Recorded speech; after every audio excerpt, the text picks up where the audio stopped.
Assalamualaikum warahmatullahi wabarakatuh. Nama saya Mary Anggraini, saya dari kelas Ek Multimedia. Di sini saya ingin menjelaskan larutan asam basa beserta contohnya. Yang pertama itu teori asam basa. Asam dan basa telah dikenal sejak dahulu dan telah sering kita jumpai dalam kehidupan sehari-hari. Contohnya asam tatrat dalam buah anggur, asam sitrat dalam jeruk, asam asetat pada cuka, asam sulfat pada air aki, dan berbagai zat lainnya. Sementara zat basa kita melompat pada kapur udara, sabun, obat mah, dan beragam zat lainnya. Beberapa ahli mengumpulkan tentang pengertian asam. Asam basa Arrhenius.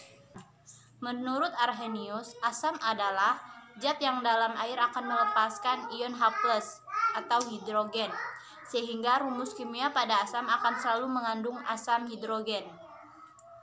Sifat khas lain dari asam adalah dapat bereaksi dengan berbagai bahan seperti marmer, logam, dan keramik. Reaksi antara asam dengan logam akan bersifat korosif.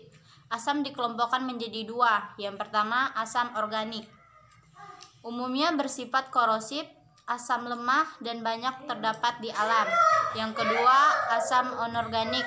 Umumnya bersifat asam kuat dan korosif. Yang kedua, ada basa. Basa merupakan suatu senyawa yang jika dilarutkan dalam air dapat melepaskan ion hidrogen. Perbedaan larutan asam dan basa. Menurut Arrhenius pada tahun 1884 mendefinisikan bahwa asam adalah senyawa yang dalam air melepaskan ion H+. Contoh reaksinya, HCl melepaskan H+ ditambah Cl. Senyawa asam dapat digolongkan menjadi beberapa jenis, yaitu yang pertama asam monoprotik, yaitu senyawa asam yang melepaskan satu ion. Dan yang kedua asam diontrotik,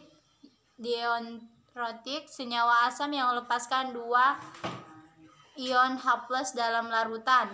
Dan yang ketiga asam triprotin, yaitu senyawa asam yang melepaskan 3 ion H+. Senyawa basa dapat digolongkan menjadi beberapa jenis juga. Yang pertama basa monoprotik, yaitu senyawa asam yang melepaskan ion dalam larutan. Dan yang kedua basa diprotik, senyawa asam yang melepaskan 2 ion. Dan yang ketiga basa triprotik, senyawa asam yang melepaskan 3 ion.